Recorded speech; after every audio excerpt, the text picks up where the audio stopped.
नमस्कार दोस्तों, आप देख रहे हैं क्रैक यूपीएससी विद अस और इस चैनल को सब्सक्राइब कीजिए, लाइक कीजिए, शेयर कीजिए, वीडियो को शेयर कीजिए।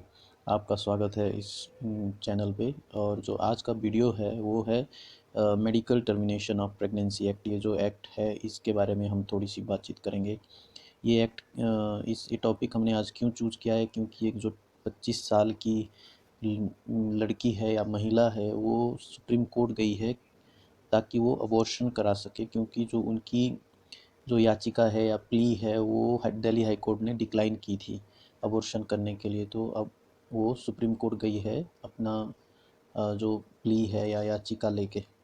तो हम इस एक्ट के बारे में और इस केस के बारे में डिटेल में देखेंगे।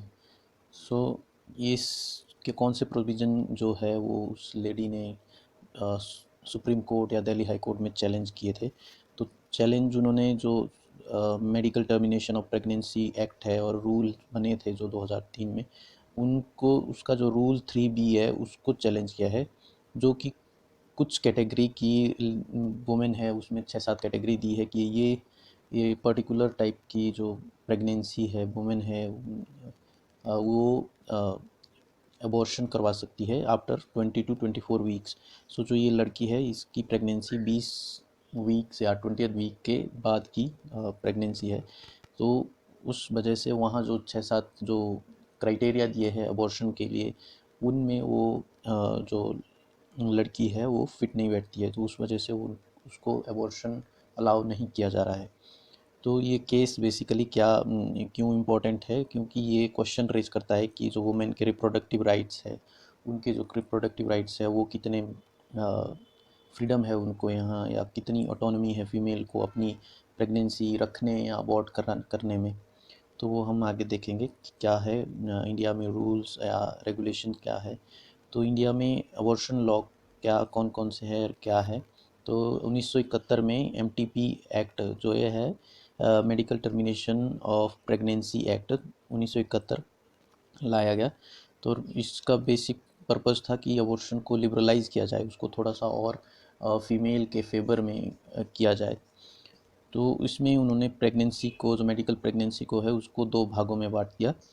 दो भाग कैसे किए कि एक जब अप टू 12 वीक प्रेगनेंसी हो गई, जो 12 वीक की प्रेगनेंसी है सिंस कंसेप्शन, उसमें एक एक डॉक्टर का ओपिनियन लेना बहुत ज़रूरी हो गया कि भाई एक डॉक्टर ओपिनियन बोले का ओपिनियन ज़रूरी है अगर अप टू 12 वीक की जो प्रेगनेंसी है उसको अबॉर्ट करवाना है या अबॉर्शन करवाना है। और जो प्रेगनेंसी 12 से 20 वीक्स के बीच में है उसमें दो डॉक्टर का ओपिनियन लेना ज़रूरी हो गया। ये 1971 के एमटीपी एक्ट में था। अब 2021 में इस लॉ को अमेंड किया गया और इसमें कुछ चेंजेस किए गए। उसमें चेंजेस ये किए गए कि अप टू जो 20 वीक की प्रेगनेंसी है उसमें सिर्फ एक डॉक्टर का ओपिनियन लेना ज़रूरी हो गया, जो कि पहले 12 वीक तक का ही था, अब 20 वीक्स कर दिया है। और जो प्रेगनेंसी 20 से 24 वीक्स की है उसमें दो डॉक्टर का ओपिनियन लेना ज़रूरी कर दिया गया है। तो ये चेंजेस 2021 में किए गए हैं। और ये हमारे देश का जो अबॉर्शन लॉ है, अबॉर्शन का जो कानून है, वो ये कहता है। सो अब जो 20 वीक्स के बाद की जो प्रेगनेंसी है वो किस किस जो क्राइटेरिया दिए, कौन कौन सी वुमेन्स हैं जो ये इस 20th वीक के बाद अबॉर्शन करवा सकती है। तो जो रूल 3B सेक्शन 3B है, जो कि उस लेडी ने भी चैलेंज किया है सुप्रीम कोर्ट में और एमटीपी एक्ट में जो प्रिस्क्राइब्ड है, तो जो सेक्शन 3B है एमटीपी एक्ट का, वो कुछ कैटेगरीज है जो कि अलाउ करता है टर्मिनेशन ऑफ प्रेगनेंसी। उसमें एक क्लॉज है जिसमें ये सब जो क्राइटेरिया दिए हुए हैं वो है सेक्शन 3 क्लॉज बी, और सब सेक्शन 2 है उसमें 20 अप टू 24 वीक तक की प्रेगनेंसी जो है उसमें कुछ प्रोविज़न, कुछ जो कैटेगरी डिसाइड की है वो जो अबॉर्शन करवा सकती है वो ये है कि या तो फिर आप सर्वाइवर ऑफ सेक्सुअल असॉल्ट हो, रेप हुआ हो आप पे, तो 24 वीक तक की प्रेगनेंसी आप अबॉर्शन करवा सकते हैं। माइनर हो, एज कम हो, मतलब आपकी 18 से कम हो, तो आप ये अबॉर्शन करवा सकते हैं। या फिर चेंज हुआ हो मैरिटल स्टेटस में, तो ये वाला प्रोविज़न उस लड़की ने चैलेंज किया है। मैरिटल स्टेटस में अगर इसमें सिर्फ शादीशुदा जो एक्ट है उसमें सिर्फ शादीशुदा महिला है उसके लिए ही लिखा है कि अगर उसका मैरिटल स्टेटस चेंज होता है, या तो वो डाइवोर्सी हो जाती है या विडो हो जाती है, तो वो 24 वीक तक की प्रेगनेंसी में भी अबॉर्शन करवा सकती है। फिर वुमेन या फिर जो वुमेन है वो फिजिकली डिसेबल है, और वो डिसेबिलिटी कौन डिसाइड करेगा? वो rights of person with disability act, उसमें जो डिसेबिलिटी दी है, अगर वो उनसे मैच करती है तो वो लेडी ये अबॉर्शन करवा सकती है अप टू, अगर 24 वीक्स की प्रेगनेंसी है। या फिर मेंटली इल है, जो कि मदर है वो मेंटली इल है, या फिर जो फोइटल मेल फॉर्मेशन है, किसी प्रकार का रिस्क है बच्चे के लिए या मदर के लिए, या फिर बच्चा कोई ऐसा फॉर्मेशन हो रही है कि उसमें या तो फिजिकल अबनॉर्मेलिटी है या मेंटल अबनॉर्मेलिटीज़ है, या कोई सीरियसली हैंडीकैप हो सकता है बच्चा, तो वो ऐसे केसेस में भी जो है वो अबॉर्शन करवा सकते हैं। या फिर कोई ह्यूमैनिटेरियन कोई रीज़न हो, या कोई डिज़ास्टर या इमरजेंसी हो जो कि सेंट्रल गवर्नमेंट या गवर्नमेंट डिक्लेयर करे, वो गवर्नमेंट के हैंड में है कि कौन सी चीज़ को वो अलाउ कर सकती है या नहीं कर सकती है। ये कुछ क्राइटेरिया थे, या कि वो सेक्सुअल असॉल्ट हो, रेप हुआ हो तब, या माइनर हो, या मैरिटल स्टेटस चेंज हुआ हो, विडो हो गए हो, या डाइवोर्सी हो गए हो, या फिर कोई फिजिकल डिसेबिलिटी है मदर को, या फिर मेंटली इल है मदर, या फिर फोइटल मेल फॉर्मेशन है कि बच्चा इनकम्पेटिबल है, या फिर मेंटली इल हो सकता है, या फिजिकली हैंडीकैप्ड हो सकता है, और या फिर कोई ऐसी ह्यूमैनिटेरियन कॉजेज़ है, या कोई डिज़ास्टर हो गया, या कुछ इमरजेंसी हो गई जिसमें जो कि government time to time declare करे कि ऐसी चीज़ पे अबॉर्शन करवा सकती है फीमेल। इस जो एक्ट में है, जो एक्ट है medical termination of pregnancy act, उसमें क्या क्या गैप्स हैं, और वो कैसे चेंज किए जा सकते हैं।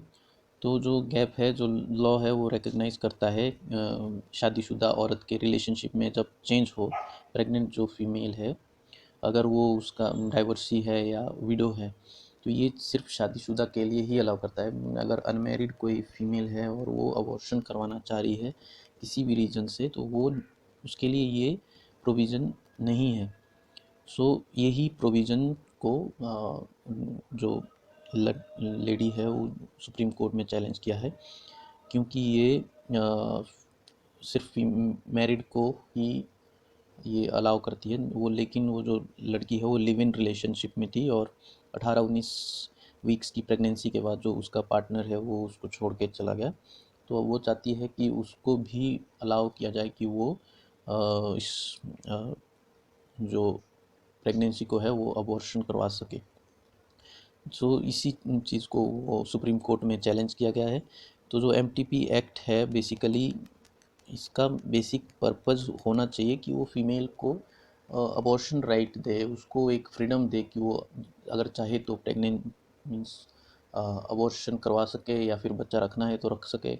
ऐसे फ्रीडम होनी चाहिए थी इसमें, लेकिन ये बेसिकली जो रजिस्टर्ड मेडिकल प्रैक्टिशनर है जिसका ओपिनियन लिया जाएगा उसको शील्ड करने के लिए है, उसको क्रिमिनल लाइबिलिटी से बचाने के लिए, कि अगर वो कहता है कि अबॉर्शन हो और वो उसमें कुछ प्रॉब्लम आ गई, तो उस पर कोई क्रिमिनल केस ना बन सके, ना कि उसमें कुछ वुमेन को रिप्रोडक्टिव ऑटोनॉमी मिलती है कि वो अपनी इच्छा से, अगर वुमेन फील करती है कि वो अबॉर्शन करवाना चाहती है, तो इतना इजी नहीं है प्रेग्नेंट वुमेन के लिए अबॉर्शन करवाना। There are highly regulated procedure है, जो कि मतलब law whereby the law transfer decision making power from women to registered medical practitioner. मतलब यहाँ जो ऑटोनमी है अबॉर्शन की, वो प्रेग्नेंट वुमेन के हाथ में ना होकर एक रजिस्टर्ड मेडिकल प्रैक्टिशनर के हाथ में है। अगर वो चाहे तो वो बोल सकती है, मेडिकल जो प्रैक्टिशनर है, कि आप अबॉर्शन करवा सकते हैं, नहीं करवा सकते हैं, लेकिन वो प्रेग्नेंट फीमेल डिसाइड नहीं कर सकती है ये सब। तो इसमें कुछ चेंजेस किए जा सकते हैं कि वो, अगर फीमेल चाहती है कि वो अबॉर्शन करवाएं, उसकी इच्छा है, तो ऐसे कुछ प्रोविज़न हो। सुप्रीम कोर्ट की क्या रूलिंग है इस पर्टिकुलर केस में जो सुप्रीम कोर्ट में चैलेंज किया था। ये वेडनेसडे और एक दो दिन पहले ही चैलेंज किया था और थर्सडे को इस केस की सुनवाई हो गई।